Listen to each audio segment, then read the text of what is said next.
Mary had a little man. The fault. We believe that all men are created equal. To the magnificent mosaic that is America. From radio beacon to radio beacon. Former President. I have a dream today.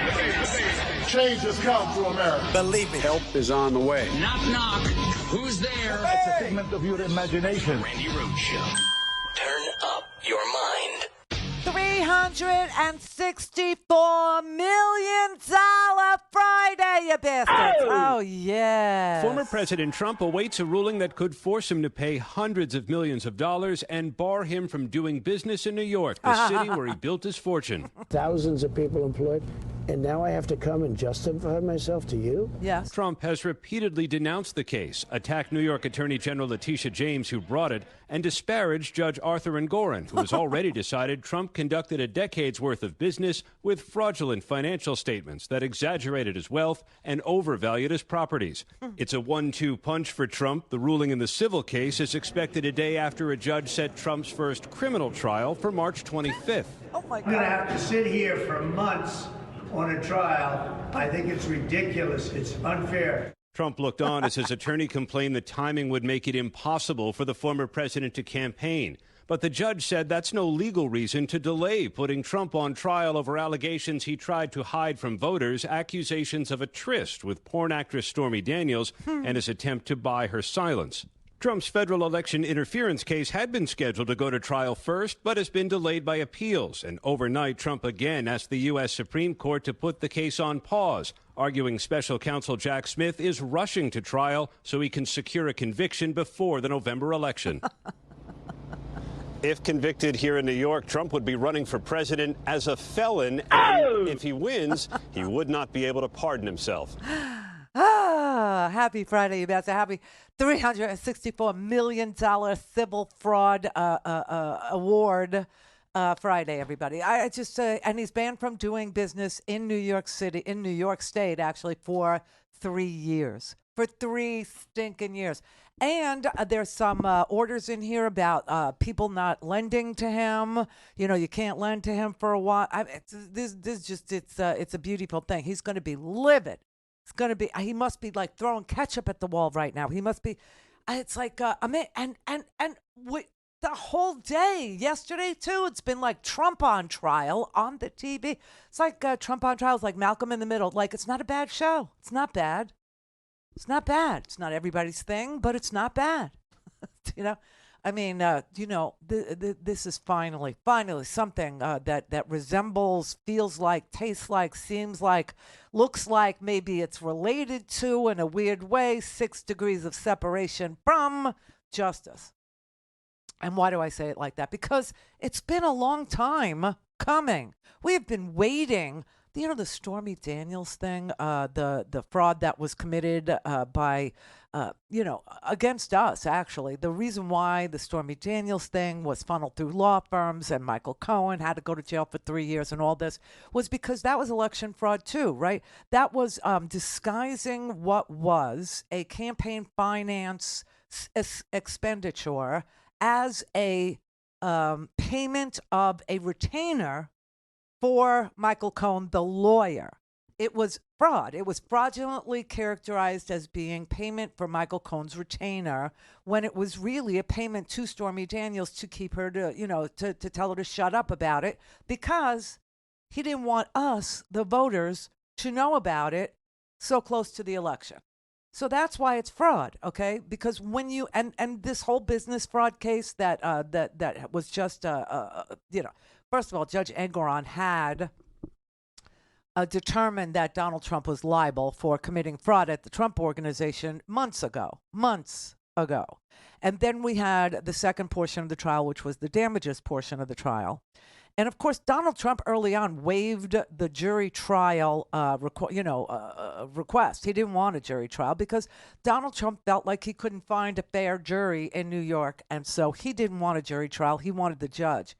I guess it's not a good trial strategy to threaten the life of the judge and or his, what would you call her? She was his, I forget what the word is, clerk.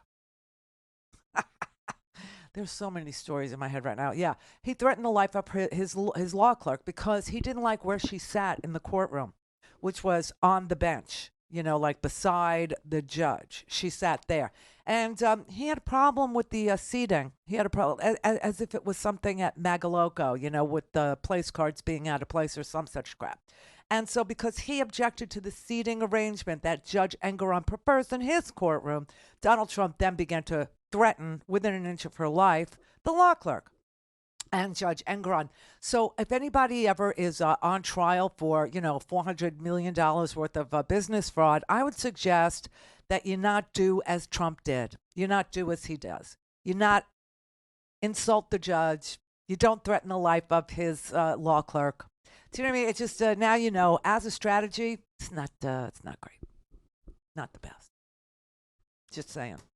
File that, because we all know we'll all be facing, business fraud trials, where we committed business fraud for 40 years and said that we had loans that were made to us that were never made to us so that we could deduct the fantasy interest on our taxes each and every year so that our tax burden would come in at a low bargain basement price of zero, only to find out in a trial that loan never existed. Actually, I don't even think we found that out at trial. I think we found that out after the trial. I think the way that we found out that the loan that Donald Trump kept deducting the interest payments for on his tax returns for years now in order to come up with a zero obligation to pay any taxes under the United States Constitution, okay, was fake. I think we found out that that loan didn't exist because the person who was put in charge of the payments that would be required to be made had an issue with the documents and said that they could not locate that loan. And that's how we found out that that loan didn't even exist. So not only is he a tax cheat, not only did he commit business fraud, not only can he do business in New York for like 3 years, but Eric and Don Jr. are also now banned to do business in New York for 3 years, okay? So the whole damn family has been found, to be liable for committing fraud in the city of their birth. How embarrassing and how detrimental to the organization, whatever's left of it. So that was good. And we needed something good. Why? Because meanwhile, while we're all on verdict watch, we're still on verdict watch. You understand? Just because Engoron has ordered Donald Trump to pay $335 million and banned the kids and banned Donald from doing business in New York for 3 years, all these things, right? We're still on verdict watch because the Supreme Court any second is now free to weigh in on the January 6th issue of immunity. Absolute immunity from prosecution in the January 6th matter. Why? Well, that's a Jack Smith deal. Okay, this is criminal. The thing that we saw today was a civil trial, civil fraud. Okay, that Weisselberg decided he would lie in that trial too. He would commit perjury in that trial too. Didn't it's not a good look. It's just not good. But anyway, Donald Trump, Jack Smith had until Monday to respond to the Supreme Court and to ask them not to take up the Donald Trump absolute immunity case after the D.C. Circuit Court of Appeals, the 10th Circuit, had a unanimous finding that Donald Trump was not going to enjoy absolute immunity because he was a past president, and that, in fact, no presidents have absolute immunity once they leave office. Okay. And it was a unanimous decision. It was well written. We all know that. So Jack Smith, Donald Trump had a few days to ask, did he want the whole D.C. Circuit to hear his case or did he want to go to the Supremes? He chose the Supremes. So Jack Smith had until Monday to write his brief to the Supremes, telling them, his position. There's no need to hear this, okay? It's just like, what is the dispute you would settle? There isn't any, right? So don't. All things Randi at RandiRhodes.com. Go for launch. Speaking truth to power, the Randi Rhodes Show. We've all just received reports that Alexei Navalny has died in Russia. This is, of course, terrible news, which we are working to confirm. My prayers are with his family, including his wife, Yulia, who is with us today. And if confirmed, this would be a further sign of Putin's brutality. Whatever story they tell, let us be clear, Russia is responsible. And we will have more to say on this later. This is just horrible news. I mean, this is just earth-shattering. If you're familiar with who Alexei Navalny is, if you watched the Academy Award-winning documentary Navalny, which I've watched it like 2 or 3 times already. It is an amazing amount of courage. It is an amazing amount of fortitude that this entire family of his wife Yulia, he's got 2 kids. The people who were around him, who were down with this, pushback in a place where there is no free speech, in a place where you stand up and offer yourself as a political opponent to the autocrat Putin, and guess what happens to you? You either end up pushed out a window, dead, piano falls on you, or maybe you reach for the handle while you're in the UK and there's, some sort of a poison on it and you and your daughter die. Do you know what I'm saying? Now, Navalny had been tortured by Putin so many times. He had been poisoned by Putin. He had this, I don't know if you remember this or not. Let's go back to the beginning of the Navalny story first, okay? And then just keep in mind, as I'm telling you, that the man who's just been banned from applying for a loan can't even ask to borrow money. He's so rich. He's so, he's such a force to reckon with, this Donald Trump businessman is. Now he can't borrow another nickel. He's going to have to liquidate his fortune because a court has finally held him accountable for all his lies, for all his cheating, for all his fraud, for all of his disgusting behavior that allowed himself to cloak himself in the fake clothes of a king, of an emperor, when really he had no clothes.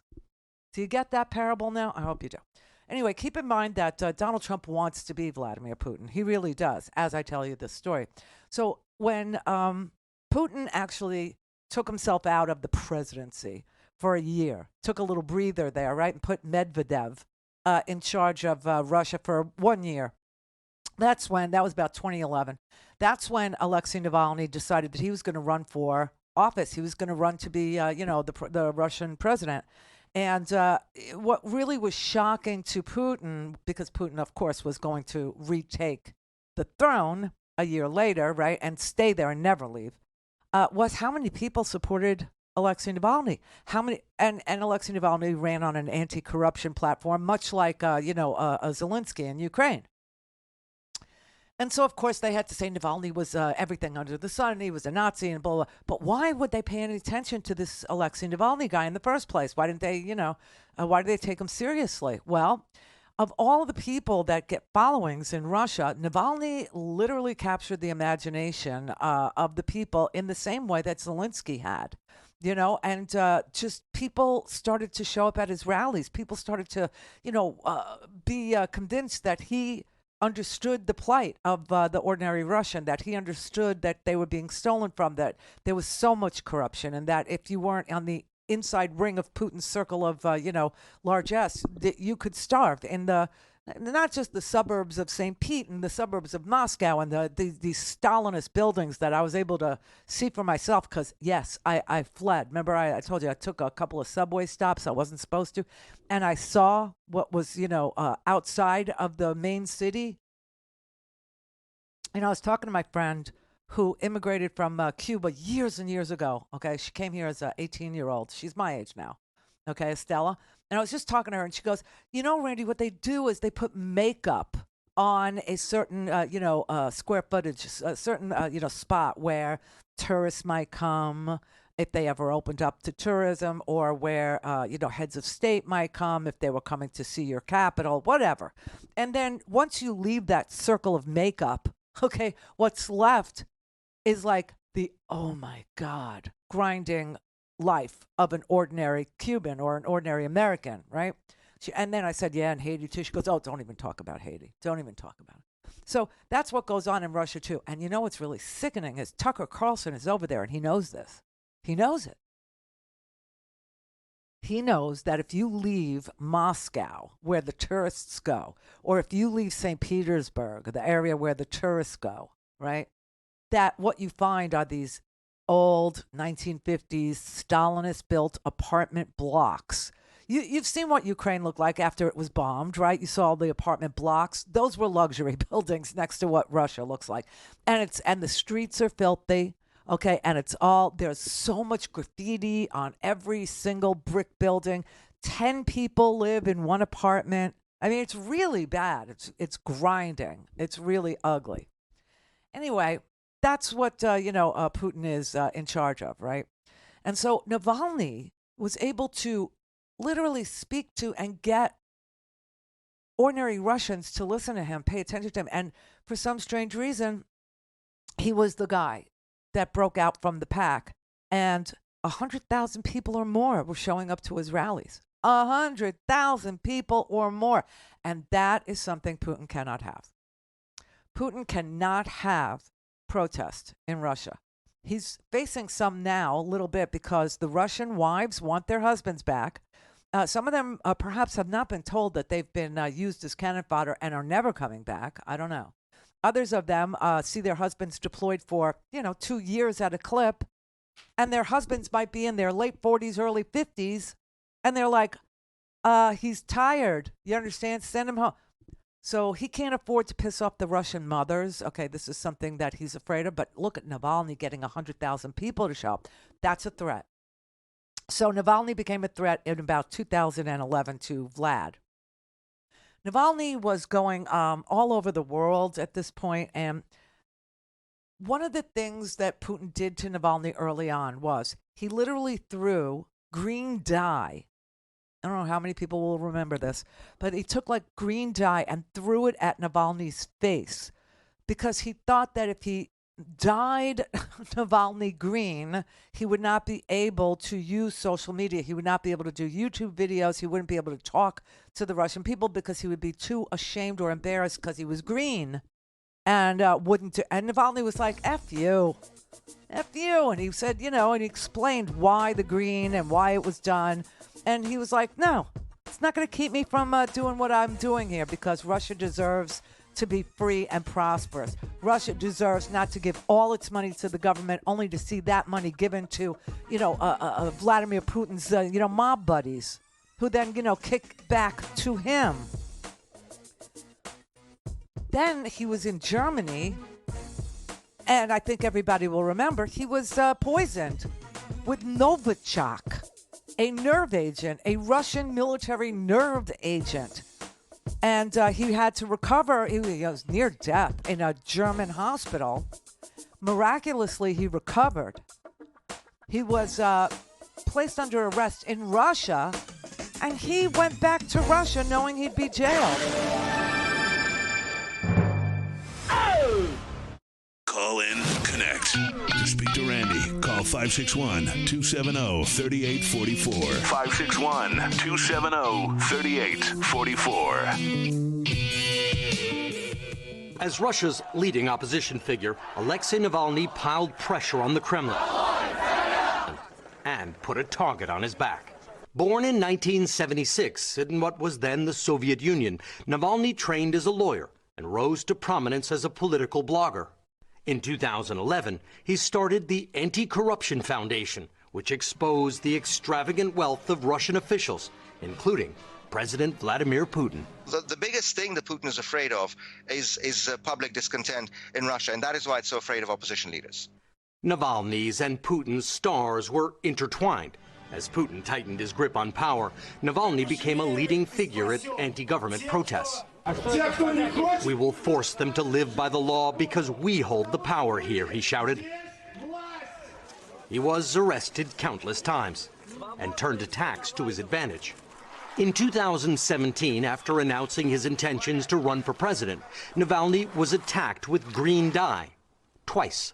Maybe the Kremlin thinks that I will not record videos with a green face, he said, but now even more people will watch.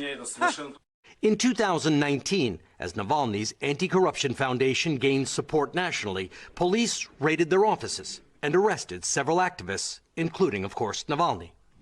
But in 2020, his life was threatened like never before.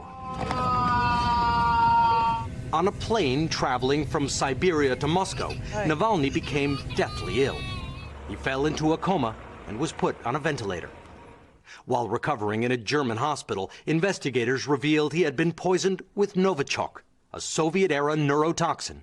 Navalny blamed Putin for the attack, a claim the Kremlin denies. Miraculously, Navalny recovered and participated in the investigation into his own poisoning, documenting the whole thing on social media.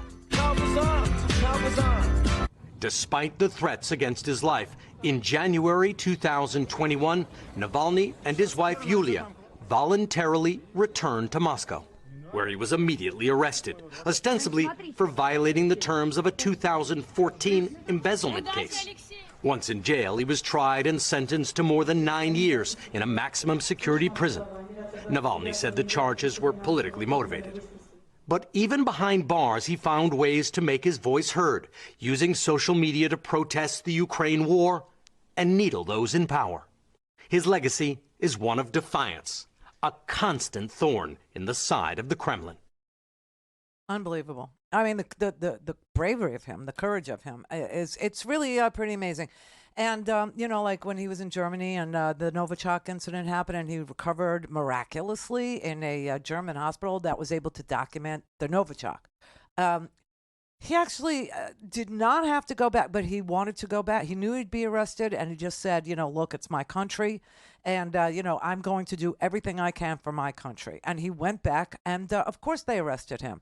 His wife, his family, I mean, they have been so supportive of him. And last year, a documentary about his, you know, courage and his bravery and his love of his country actually won an Academy Award. It was an amazing thing. And at the last scene, this is from the documentary. The last scene in the documentary, I think it's the last scene. He was saying, you know, hey, listen, if I'm killed, you know, of course he meant when I'm killed. I just want you to know, don't give up. Don't give up. This doesn't want to play. My message for the situation when I'm killed is very simple. Not give up. Do me a favor, answer this one in Russian.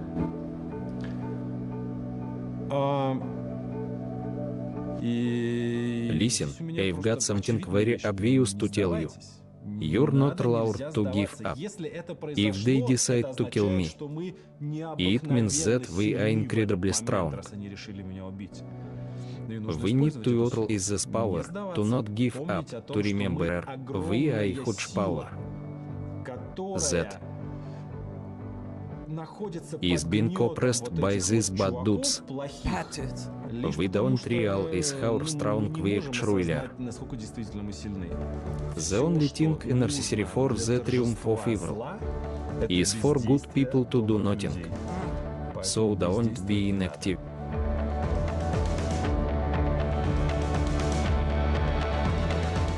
Wow, that's amazing.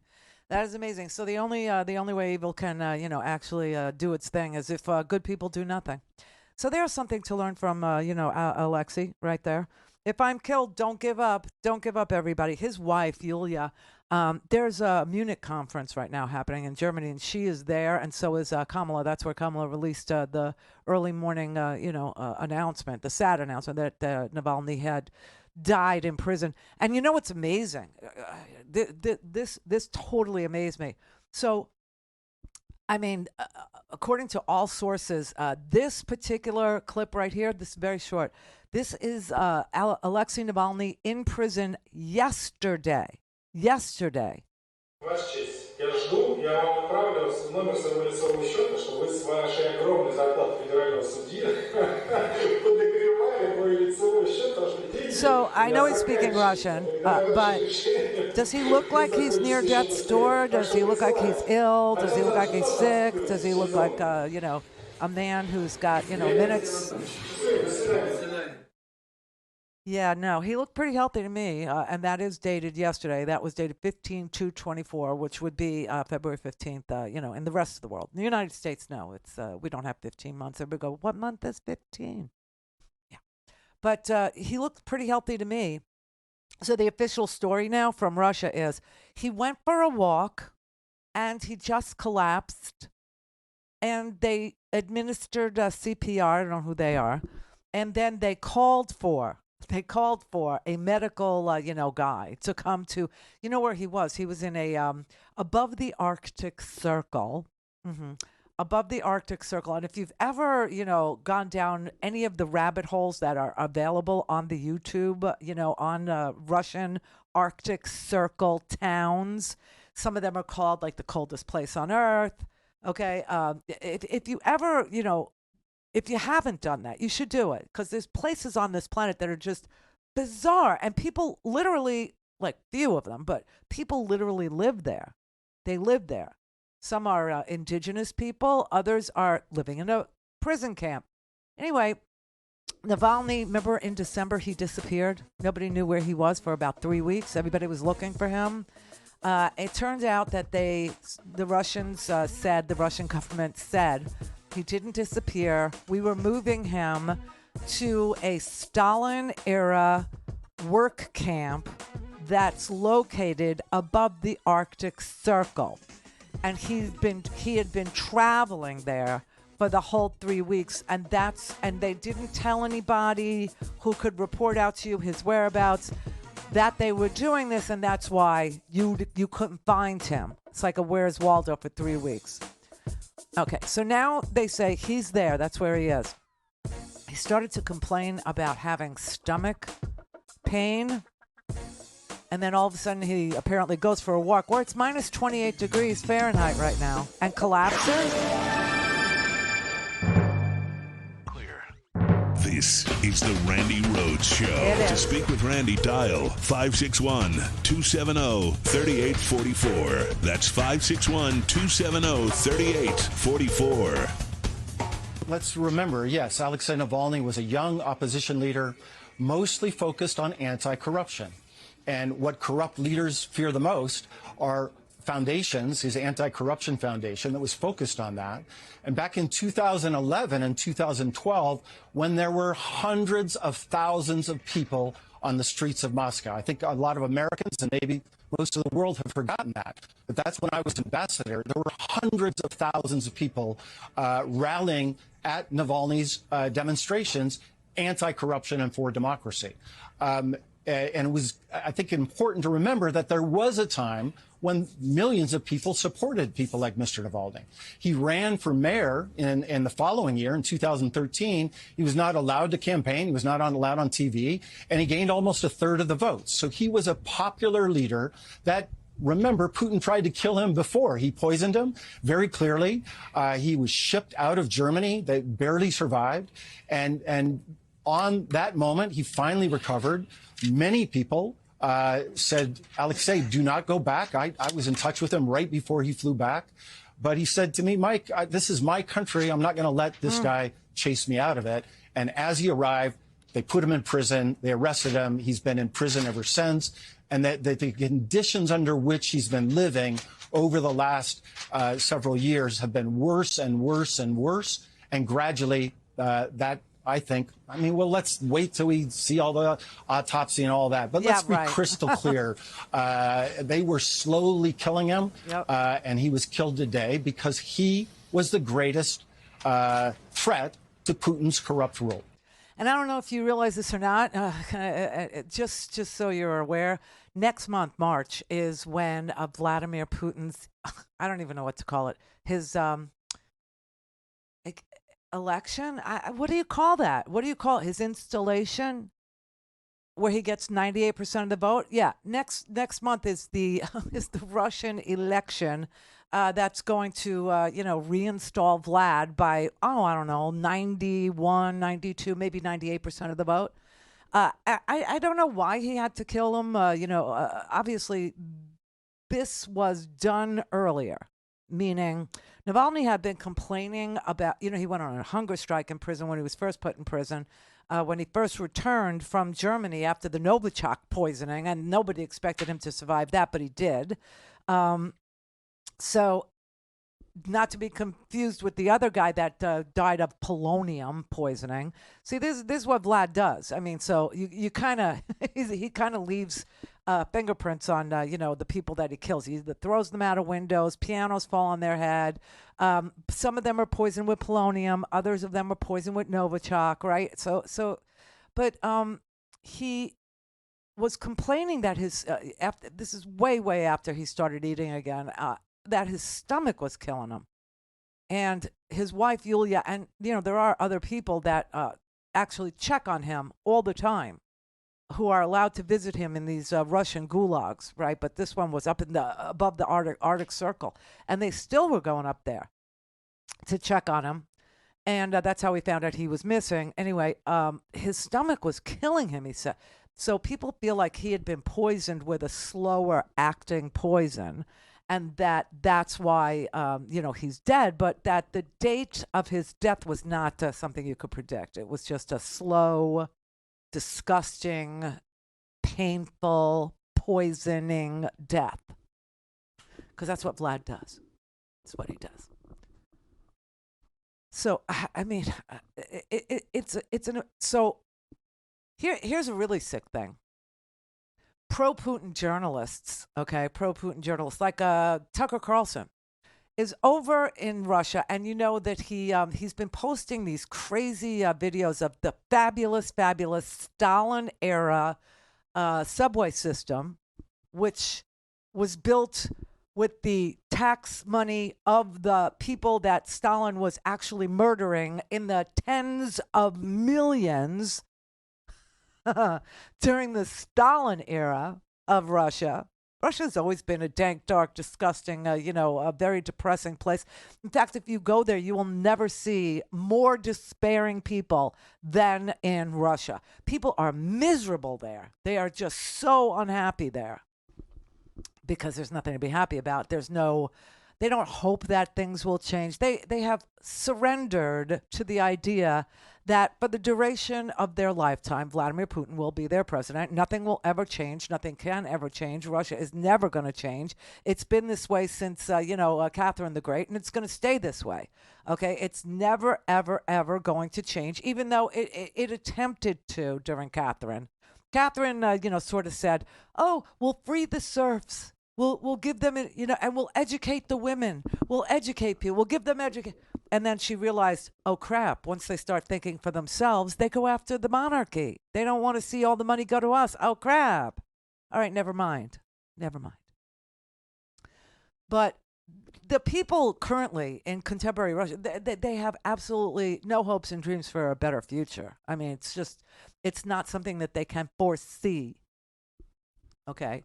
And that's why when a guy like Navalny comes along, they're like, listen, I don't think it'll succeed, but this is really exciting that there is somebody who has the courage, somebody who can be poisoned, somebody who could have green permanent dye thrown in their face, somebody who could be sent to a Siberian prison, somebody who can go to a prison above the Arctic Circle. Somebody who can be slowly poisoned, who still will sit in front of the camera and say, don't ever give up. You shouldn't do that. Don't give up. We are a large movement. We are a great bunch of people. And there's so many more of us than there are of them. Okay? And if everybody would just show up at the same place at the same time, they'd be freaked out. They wouldn't know what to do about you. And that's why he went back to Russia, even though he knew he would be, imprisoned. Listen, this is the day that, is this the day? Well, this was when he was interviewed by Christiane Amanpour. This is 4 years ago. That's when all this happened. Okay, 4 years ago, it was 2020. And he told Christiane Amanpour he's going back to Russia. And she's like, but you know what's going to happen to you. And he's like, but I'm going. Why do you want to go back? And I guess, do you think you'll be safe when you go back?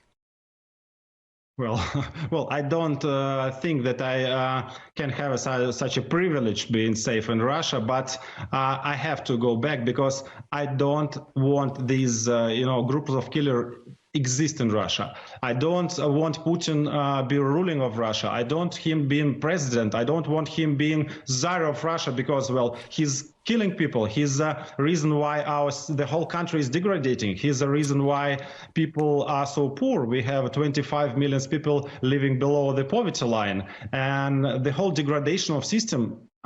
Fortunately for me, including system of assassination of people, he's the reason of that, and I want to go back and try to change it. Okay, so that's Navalny, okay, and his bravery, and here's Tucker Carlson. Here he is. What was radicalizing, very shocking and very disturbing for me was the city of Moscow, where I'd never been, the biggest city in Europe, 13 million people, and it is so much nicer than any city in my country. I had no idea. My father spent a lot of time there in the 80s when he worked for the US government and barely had electricity.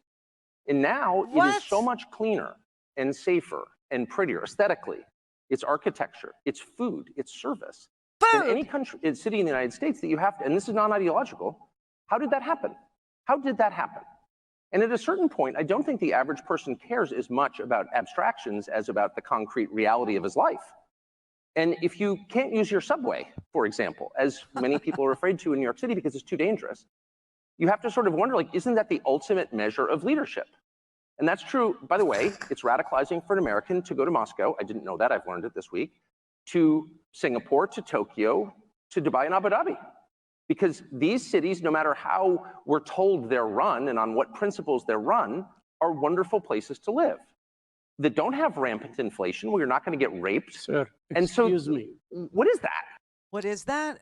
That is not a free press. That's why people are raped in Russia, but you just never hear about it.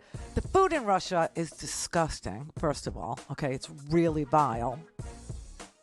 They eat this thing, it's called bilka.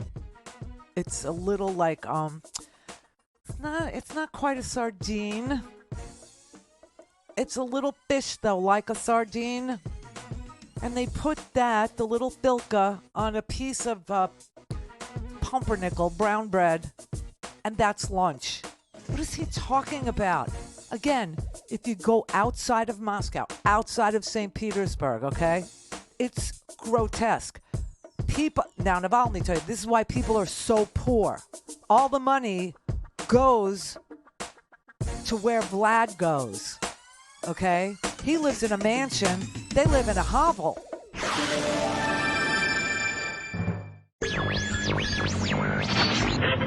Mary had a little man. The fault. We believe that all men are created equal. To the magnificent mosaic that is America. From radio beacon to radio beacon. I have a dream. Change has come to America. Believe me. Help is on the way. Knock, knock. Who's there? It's a figment of your imagination. Randi Rhodes Show. Turn up your mind. You know, it used to be every American understood that Russia, or at least the Russian government, was our enemy, right? You didn't have to grow up in the Cold War. Just watch any movie from that era. They all had the same commie villain in it, right? That's how it was for years until the Cold War was famously ended by renowned pugilist and diplomat Rocky Balboa, right? But for decades, it was us versus them. I mean, hell, we went to the moon just to stun on their asses, y'all. That's how it was. And now today, you have American boomers who grew up during all that, openly praising Russia out loud all the time. That's insane, y'all. Again, when these people were kids, if you so much as publicly implied that Tchaikovsky made good dancing plays, Senator McCarthy would materialize out of thin air and shove a band hammer up your ass, right? That's how it was. Yet now they're all over social media talking about how great Putin is. Why? Well, it's at least partially because Daddy Trump said so, of course, but it's also partly because they've identified Putin as being anti-woke, which is kind of all that matters, right? Sure, Russia has long stood opposed to the foundational precepts of our democracy, but these MAGA types see Putin over there saying things like, in Russia, we have only 2 genders and no black people. And they're like, say less, buddy. That's all I needed to hear. It's like, Jesus Christ. Nobody let these people find out that jihadists hate the gays so much, or else things are going to get really weird over here. There's a few things going on with this right now. First, the infamous interview. Never thought I'd find myself rooting for Putin to hurl a journalist out a window, but then I watched him sit there across from Tucker Carlson's I Just Smelled a Fart face for a couple hours, and I was just like, please defenestrate this man. But it didn't happen. I guess Tucker decided that lying to him and his legion of useful idiots would be better. So funny they believe what he said. Putin sitting there in this interview just like, well, Russia would never invade Poland. Do you have this in America? Do you do this? Right? Crazy, right? Putin's doing that because he wants America to stop funding Ukraine, and he very well may get his wish on account of the tire fire big top show that is the GOP House. House Leader MAGA Mike already said they weren't going to vote for more Ukraine funding because it doesn't include border support. What? Y'all killed the border support that y'all also wrote. Like, well, I don't know how anybody who works with these people has any hair left in their head. I really don't. But yeah, they don't want to fund Ukraine. Again, y'all, back in the day, if Russia so much as made another country sandwiches, we'd send a whole ass army over there and just start shooting everybody till they agreed to switch to cheeseburgers instead, right? But now that Russia's invaded an ally, which just so happens to have once hurt Trump's feelings, now all of a sudden the party of hawks thinks that war is a waste of money. All right. Also, Trump himself just publicly said that he would let Russia do, quote, whatever they wanted to any of our NATO allies if our ally was a little behind on the light bill, and his supporters lapped that insanity right up like they always do. Y'all, now more than ever, I wish we could somehow take the younger 1980s versions of these present-day papaws and bring them forward in time so they could whoop their own asses for somehow forgetting both that Donald Trump was nothing but a laughable silver spoon douchebag, and Ivan Drago was the bad guy. Drago! Only Trey Crowder could get a Drago reference. Oh, my God. Rooting for Putin to toss a journalist out a window. Oh, man. I love, if Putin was serving so much as we would go over there and make them switch over to, cheeseburgers. I'm seriously, but he's right. He's right about these papas. He's right about the 80-year-olds. He's right about the 70-year-olds. He's right about the 65-plus crowd. These were the same people that would say, Lucille Ball is a red. She's a commie bitch. And her husband, he's a commie too. Xavier Cugat and his band, all a bunch of commies. And now they're rooting for the commies. Now they're actually down with the plan. I mean, he's right. We ought to bring them back to their 1980s self so that they could kick their own asses. It's like that guy in Greg in North Carolina. It's like he would be one of those. Come back as your 80s self, Greg, and kick your own ass and leave us out of it. Really. I mean, it's unbelievable. Rootin' Tootin' Putin, everybody. They love him. There's nothing he could do that would be bad because Donald Trump likes him, and that's good enough for them. I mean, you understand why Donald Trump doesn't want to support Ukraine, right? You get how basic this is, how personal Donald Trump makes our national security for himself, right? The reason why Donald Trump doesn't like Zelensky is because Zelensky wouldn't find him dirt on Joe Biden. Remember that?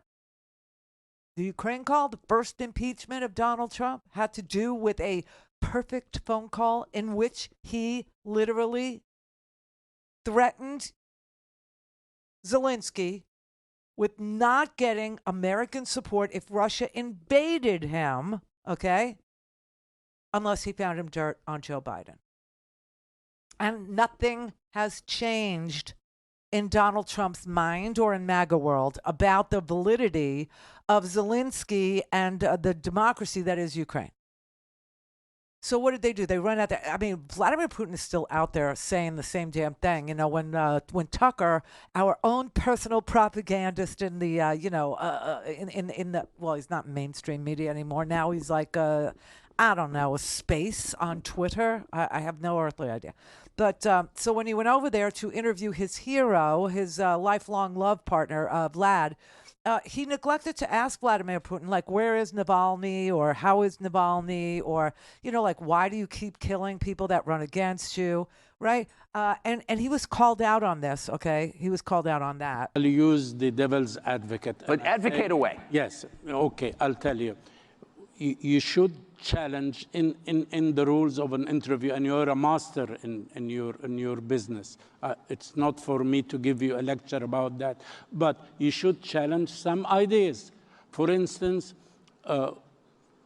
you didn't talk about freedom of speech in Russia. You did not talk about Navalny, about assassinations, about restrictions on opposition in the coming elections. I didn't talk about the things that every other American media outlet talks about. Why? Exclusively. Yes, this because is my those question. are covered, and because I have spent my life talking to people who run countries in various countries and have concluded the following: that every leader kills people, including my leader. Every leader kills people. Some kill more than others. Leadership requires killing people. Sorry. That's why I wouldn't want to be a leader. That press restriction is universal in the United States. I know because I've lived it. Ask my former, I've had a lot of jobs. And I've done this for 34 years, and I know how it works. And there's more censorship in Russia than there is in the United States, but there's a great deal in the United States. What? And so, at a certain point, it's like people can decide whether they think, what countries they think are better, what systems they think are better. I just want to know what he thinks. That was the whole point. About Navalny, but you didn't want to bring up any of the things that would make Vladimir uncomfortable, because if you did, you would never get the interview with Vladimir.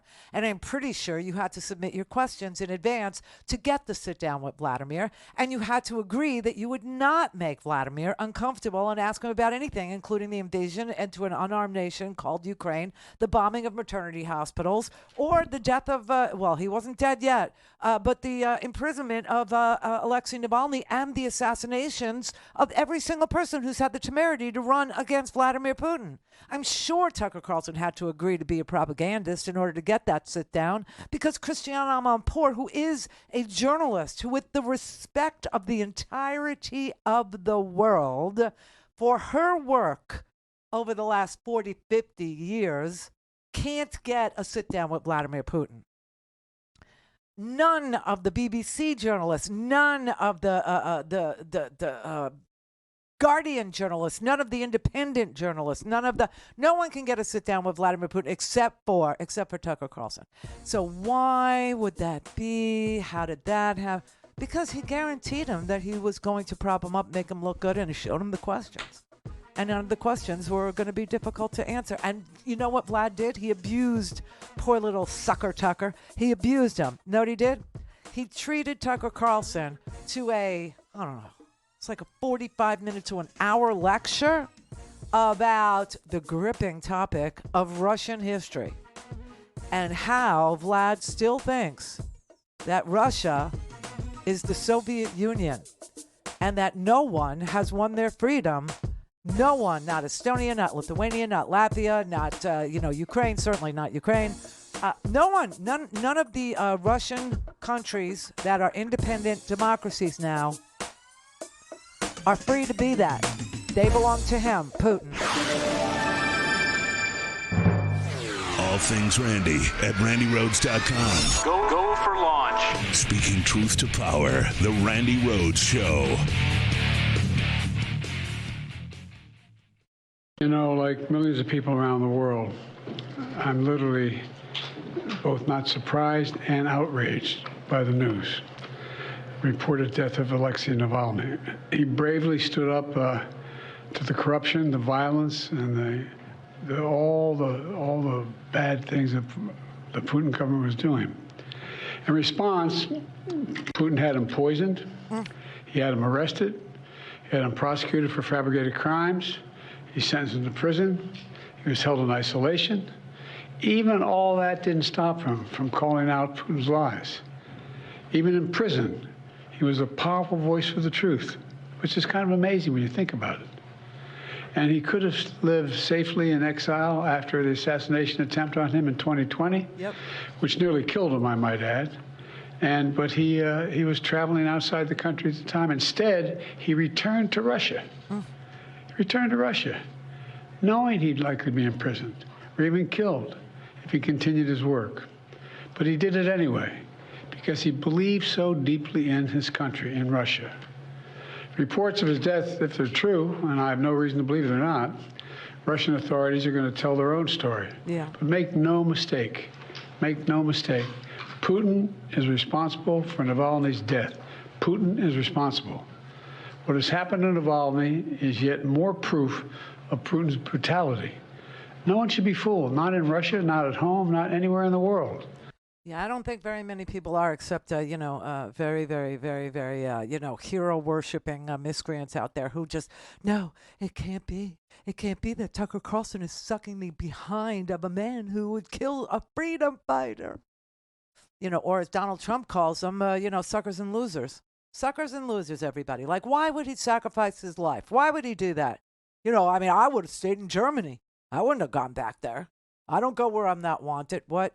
Yeah, so, the idea of courage or a belief in freedom for others, a willingness to sacrifice your life for a better future for your fellow countrymen is so foreign to these freaks.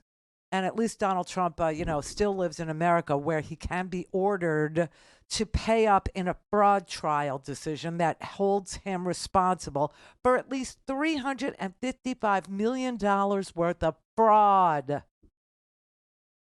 $355 million worth of shrill, shrieking fraud in that company. That man is a complete he's like Russia. They built this is what they do. Okay, they make it look really good for for an outsider to come to Moscow. It looks really nice. It really does. Moscow's beautiful. St. Petersburg's stunning too.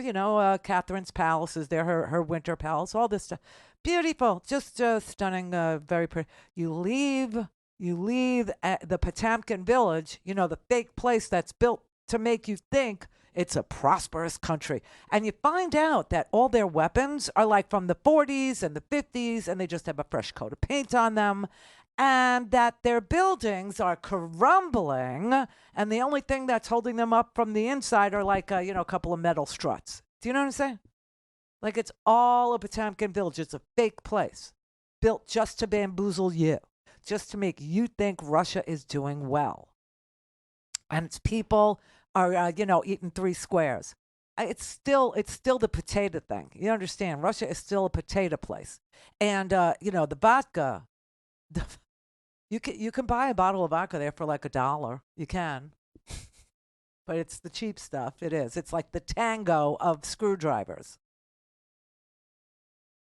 But yeah, what a farce. And we have American propagandists like Donald Trump, vouching for these people. You have an American propagandist in Tucker Carlson vouching for this person, excusing the behavior of this murderer by saying exactly what Donald Trump said, right? When Donald Trump was asked by, I guess this is where Tucker Carlson learned it, where Bill O'Reilly asked Donald Trump, but how could you support Putin? Because Bill O'Reilly is one of those, papas. He's one of those older guys that remembers the Red Scare, that remembers the evil empire, that remembers, the Cold War, that remembers, NATO was a good thing. It was an alliance that kept Europe free from invasions from guys like him, right? So he asked Trump when Trump was first running for president. He goes, well, how could you suck his toes? Let's just say, when this guy is a killer. And what do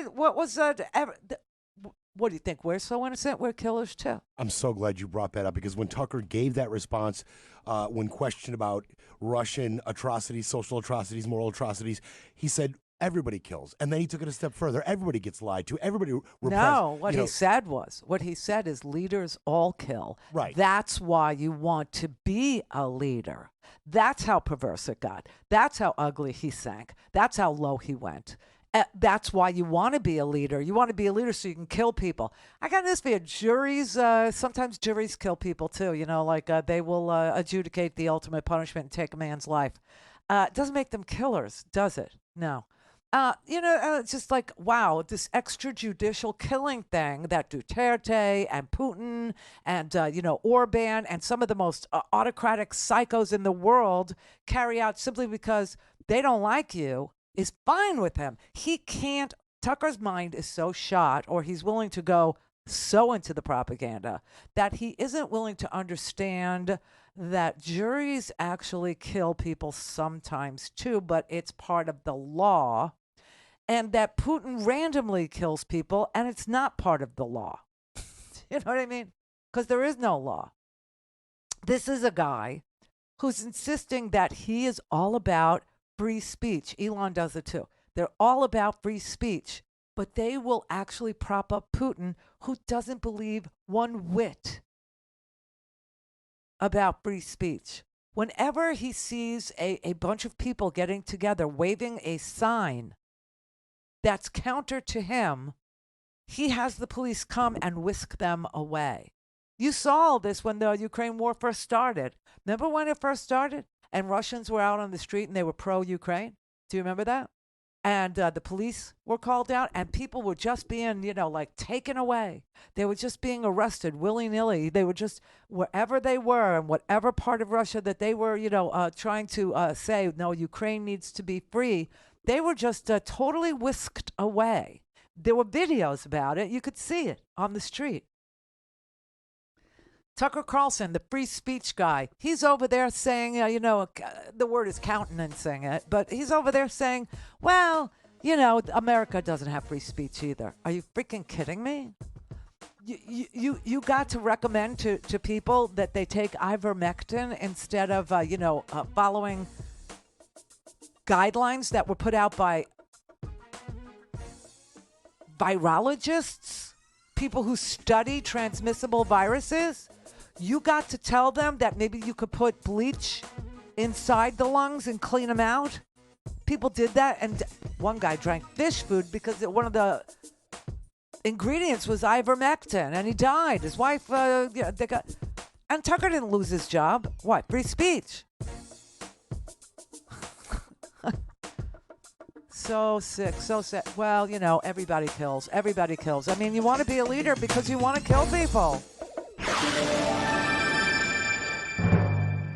Call in, connect. To speak to Randi, call 561-270-3844. 561-270-3844. You warned Vladimir Putin when you were in Geneva of devastating consequences if Navalny died in Russian custody.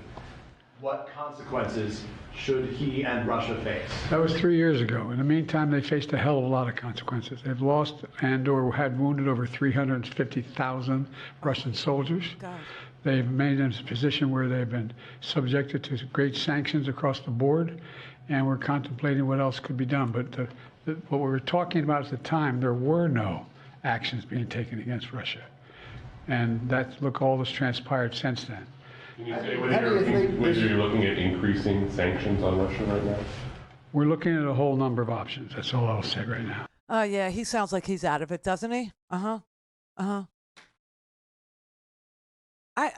honestly, I don't know why people, because okay, they're both old, they're both seniors, they're both, okay. Here, I read this. This freaked me out, so I'll share it with you because it's freaky that they have both lived longer than the average male in the United States is expected to live. Like, they have both lived longer than the, average lifespan of an American male, okay?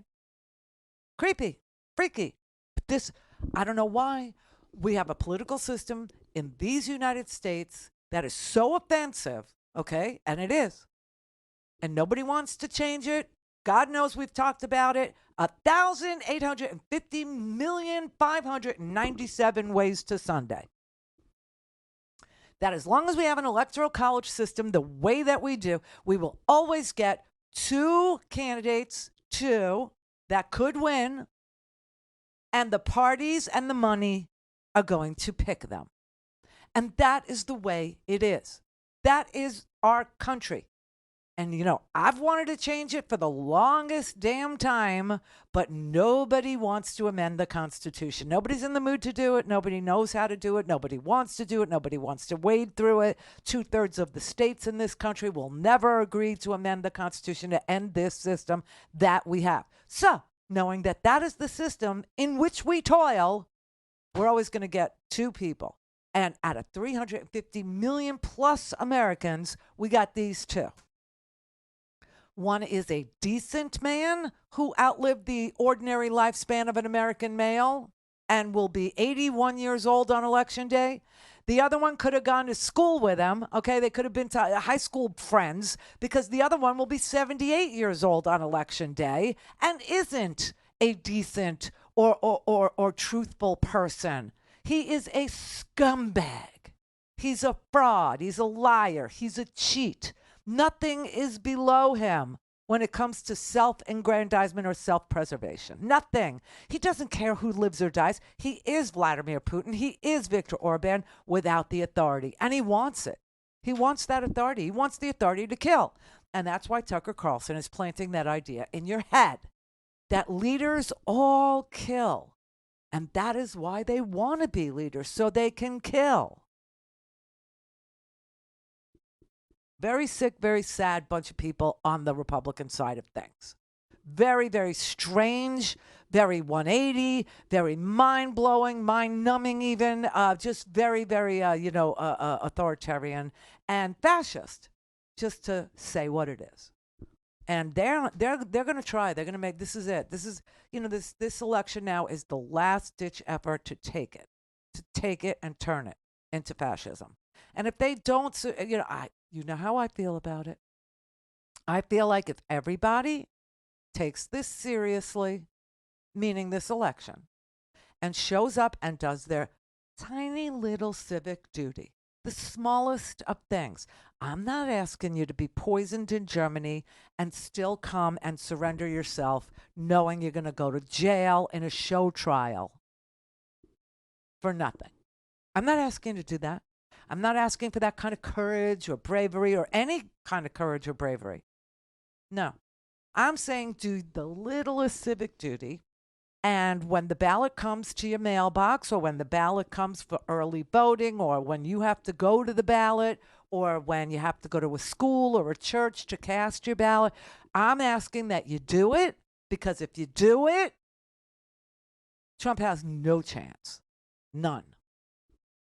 And all this madness has a pretty good chance of ending, meaning the Republican Party will see the futility of this platform of theirs, of grievance and hatred, polarization, division, doing nothing all the time on any issue that the American people want something done about. Okay, this is the most do-nothing Congress I have ever seen, and that's saying a lot because we've seen a lot of them.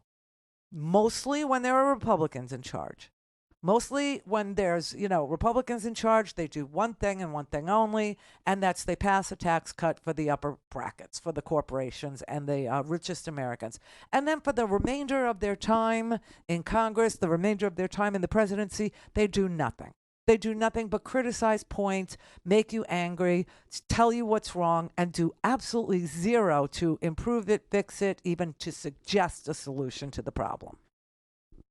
It's just the way they are. It's who they are. It's what they do. Okay? And so the idea that, oh my God, we had an immigration package that was it was only about border security. It didn't even deal with paths to citizenship. It didn't deal with anything for the dreamers. It didn't deal with anything for people who are already here. It didn't deal with people who want to work but can't. It didn't even discuss, okay? It was a strictly border security package. And it got killed because Donald Trump told them to kill it because he wants the issue. And then, well, first they said, if you want your Ukraine money, you're going to have to marry it up to border security. Like pretending that the Ukraine invasion by Vladimir Putin, the invasion of a sovereign nation, the invasion of an unarmed country, the invasion of a democracy in Europe by force, with weapons, with tanks and missiles, by bombing maternity hospitals, by bombing kindergartens, by bombing, theaters that clearly were marked children, by invading and taking over steel plants and making people be held hostage in a steel plant because they couldn't leave, okay? By flooding the Zaporizhia nuclear power plant. That was the same as people coming from South America asking for asylum. It was the same. So after they actually convinced some of their lesser-minded, unable to think people that it was the same, they then said, we're not giving you Ukraine border money unless you give us Southern American border money. We said, fine. Give you border money. We don't like the situation at the border either. We realize for 30 years we've been trying to do comprehensive immigration reform, and every time we do it, you have a Republican speaker in the House who won't ever introduce the bill. We spent all these months negotiating across the aisle with you, and then you disrespect your own people and us, and you refuse to introduce it so that there could be a vote, and you know that if we did introduce it and vote on it, it would pass. That's them. Fatality. This is the Randi Rhodes Show. To speak with Randi, dial 561-270-3844. That's 561-270-3844. All right, 47 after the hour here, and this is the last segment, and then beer is what it is. We're still on verdict watch. What? And we're off Monday. Wanted to remind people. Oh, thank you. Yes, President's Day. I'm getting old. I'm going to take all the fake holidays now. I'm going to take all the faux ones. The President's Day one, MLK. Well, I'm taking them off. All the bank holidays, that's my holiday now. So anyway, what was I going to say? Sorry about that. I made you lose track, reminding everybody of that. I can't remember what you were about to say. You were about to take calls, though. Dave in Washington. Oh, hi, Randy. Hi. Really a long time, and you just crack me up. You always have. Oh. I just wanted to let you know that Saturday, the 24th of February, is going to mark the second year of Putin's criminal aggression, and when he started bombing the civilians, everything. Yeah. There's going to be mass support for Ukraine shown on that day. Yeah, mega heads will be exploding as a result. For example, Ukraine Association of Florida is going to have a big rally down there in Palm Beach on the Great Lawn. We here in Seattle, I'm with Ukraine's defense support, and we're going to be having a huge parade from downtown to the Space Needle for a big rally.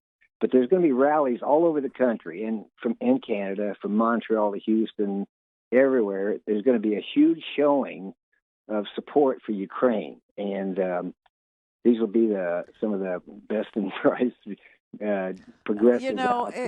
Our government is so broken that what we have here is, I couldn't believe this today. I really couldn't. That Navalny's been slowly being poisoned, and then he finally collapsed and died, and that the president of the United States had to, stand up and say to the American people about Ukraine that Congress has left the building. Did you know that? I know, and it's so sad. It's like coming down to literally you are left or right, against Ukraine or for Ukraine.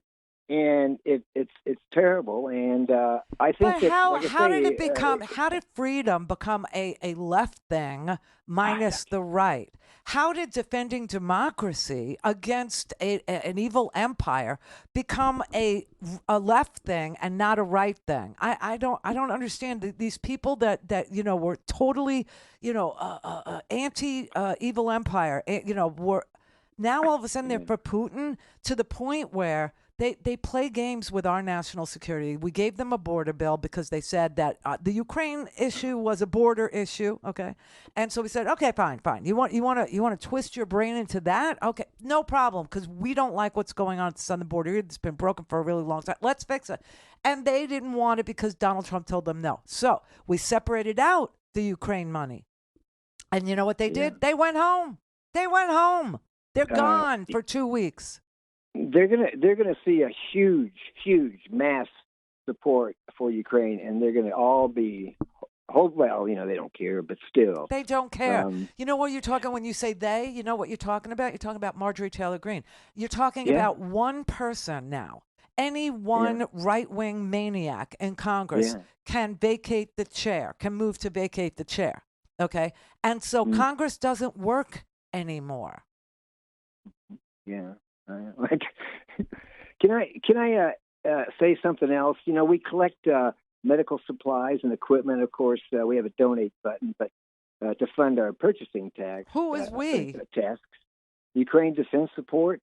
What is it? We're Ukraine Defense Support. It's one word for website.org. But we're a group of about 400 members based in Seattle. We've got members all over. Like I say, we have good partners there in Florida with the Ukraine Association of Florida. Mm-hmm. But anyway, like I said, we are doing what we can to support Ukraine, and we're kind of unique because we take donations and money, and we also get medical equipment, what have you, and we take it directly to the front. In other words, we deliver it to Kyiv we deliver like drones and drone parts or what have you, and medical, first aid kits and tourniquets and what have you to Kyiv, and from Kyiv, the units, specific units come and pick them up and then take them to the front, the actual front, and first aid kits save lives. Who is able to get into Ukraine and deliver? Who's able to do that? Well, we have couriers. People I'm going over in April. I'm going to Krakow. I want to go with you. I want to go. I'm going to spend a few days. Oh, well, actually, I've got about 5 days in Krakow. But anyway, I'll be taking two big. Well, I know you could go to Poland, but can you go to Ukraine? You can get into Ukraine? Yeah. You have to take a train from there. Oh, I want to go with you. I want to go. I can't wait. And I'm also, like I say, I'll have two big suitcases. That's got I don't know, have everything in it. I'm going to take about 1,000 vitamins with me because they really want vitamins. They need everything, bandages. And one thing that's really cool is how first aid kits save lives, and the best first aid kits are called AFACs. The A stands for Air Force first aid kits. For some reason, they are just the best. They have the best tourniquets. Russians have tourniquets that break. Our tourniquets, we give them the best tourniquets we can buy. Anyway, if I know that you probably have some, Air Force listeners, and I'm hoping maybe they could give a fact for Ukraine, and if they've got, that's where we've been getting AFACs is from